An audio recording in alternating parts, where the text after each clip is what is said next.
Rassie'S and Twitter. Name a more iconic duo. He's been tweeting again. He was sat there in his armchair in South Africa watching the rugby over the weekend, and he took to Twitter following the England v France game. And I love what he had to say. So I'm making a video about it so we can start a discussion. You can tell me what you think. I encourage you to in the comments down below. I'm Tim and this is Egg Chasers, and this is what Dr. Rassie had to say. England versus France had 83 kicks in play, 15 scrums and only 36 minutes ball in play. Yet it was one of the more exciting games the Six Nations had in a while. I don't think the shape of the game can be judged always on stats. If you did not watch the game, most would say the numbers, stats, won't create excitement. Rugby is in great shape at the moment, in my opinion. Lekker! I could not agree more. I've used the phrase a number of times lately. We're in the golden age of international rugby. It's so competitive and the quality is so high. The athletes are so talented. The different ways that you can approach and play a game of rugby makes it like a chess game that is just fascinating to watch. And that is what Rassie'S is tapping into with this one. The metrics that we get served up by World Rugby, if only we had more ball in play time, if only there were more amazing bits of skill that were perfect for little 10-second TikTok videos, then all of a sudden we'd reach this mythical audience of new rugby fans, this oasis in the desert that would bring us all the money. I don't buy it. Rassie'S knows what he's talking about. That's exactly it. I've used the phrase for a while now, and I will never stop on this line of thinking, unless someone convinces me otherwise. It's not about having more rugby with more ball in play time, or more phases, or fewer scrums. It's about having more moments that matter. That's what rugby needs. More moments that matter. That's the reason, for example, why I'm in favour of a promotion relegation match in a playoff, mind you, not just promotion relegation, but a playoff in the Six Nations, because that would create the most compelling 80 minutes you can imagine.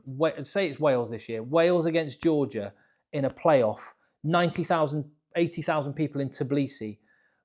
I mean, that would, imagine watching a scrum or a line out or any set play which World Rugby are trying to get out of rugby, with that being the backdrop and the context. That is how you grow rugby. More moments that matter. And this is what Rassie'S is talking about, because every single small incident in that England versus France match felt massive. Every scrum felt like it could be game defining. And that's what you want. That is how you grow the game.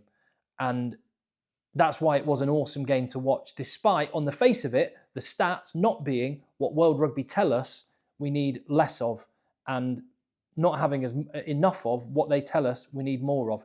And lots of people jumped on with Rassie'S to agree with him. Nigel Owens saying that he's always said ball in play time does not make a rugby game better, as you have rightly pointed out. Too much tinkering with the laws and an obsession to let the game flow at all costs will take away from the game, not enhance it. The proof is in the pudding.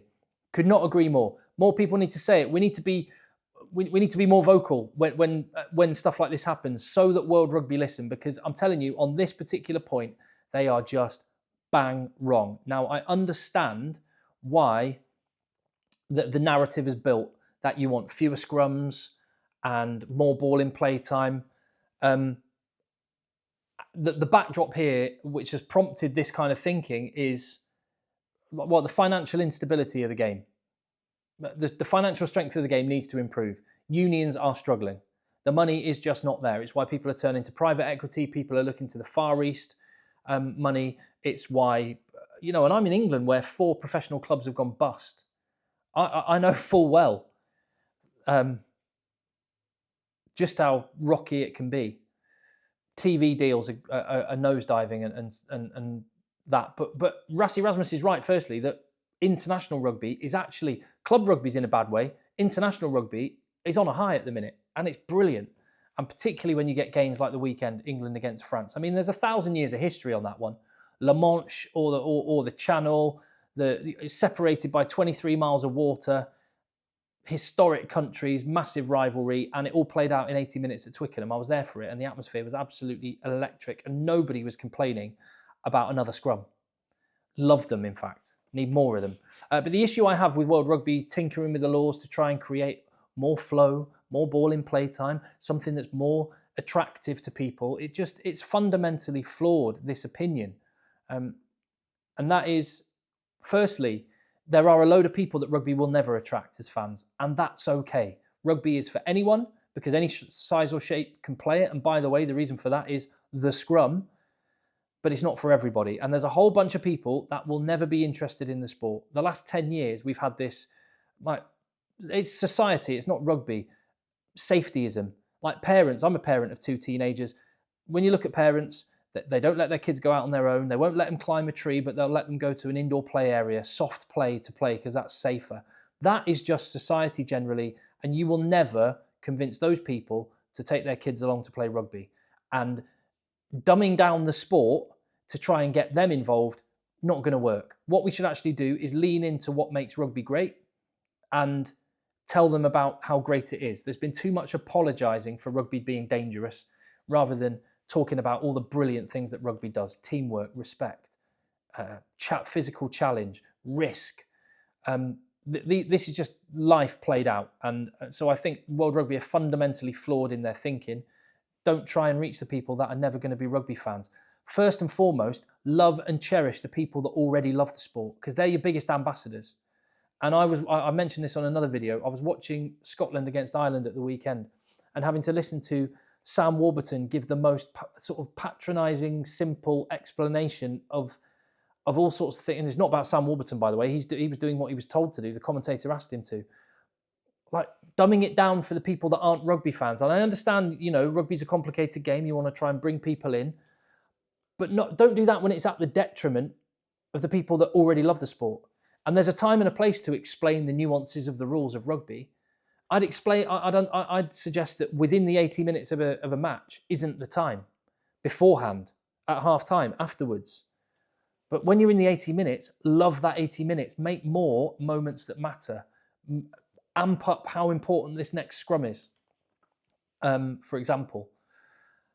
And I think fundamentally, as I've already touched on, World Rugby just miscalculates what it is that people actually want to see. If what they wanted to see was just loads and loads of brilliant tries run in from 80 metres, people would watch sevens in the millions.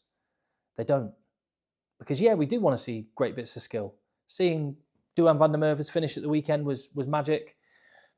Seeing that little kick from Finn Smith to Tommy Freeman and the skill execution of that final pass to Elliot Daly and everything going right, that's amazing to watch, brilliant to see. But that's not all. Otherwise, people would watch sevens. We want to see, and I'm not ashamed to say it, absolute brutality. Think about the greatest matches you've ever watched. What characteristics do they share? South Africa in France, World Cup, October 2023. Pure brutality, gladiatorial physicality, bone-crunching hits, every scrum feeling like it's game-defining, every moment feeling massive. That's the rugby people want to watch. That was one of the most compelling things ever. Every scrum was a bit of pure theatre, which is why, for example, here's World Rugby messing up and what Rassie Erasmus is touching on.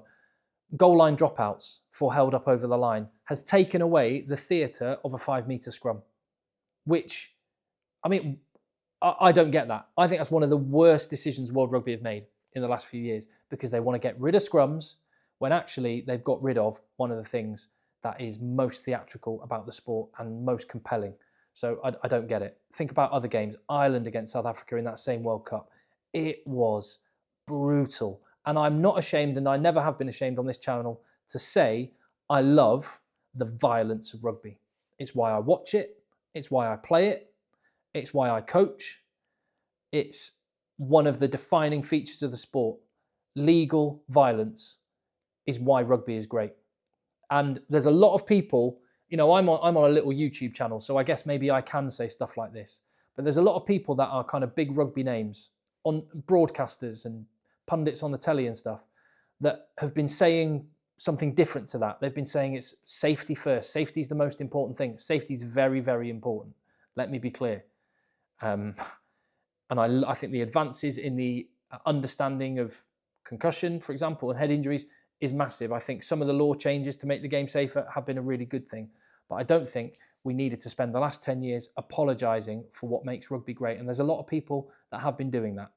And I think they've only been doing that because there's a financial incentive for them to do it, because it means it's the narrative that means they can kind of keep their job and stay in with the in crowd.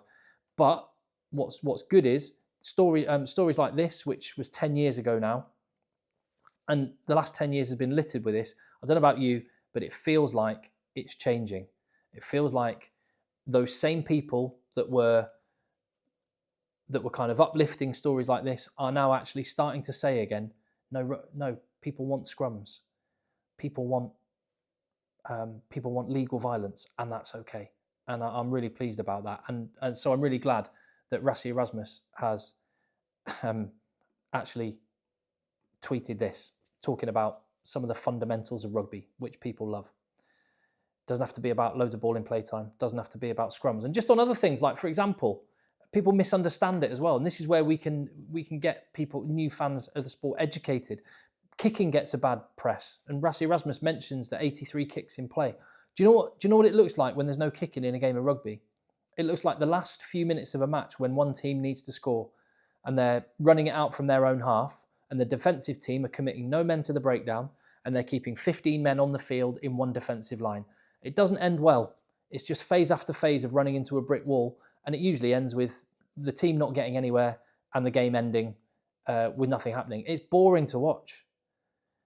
Kicking completely changes the game. It enables you to move the chess pieces on the board to the position you want them so you can make an attack. If you kick, teams have to drop people back. When people drop people back, there's spaces on the edge. That's when the fast guys on the edge can go and do their thing.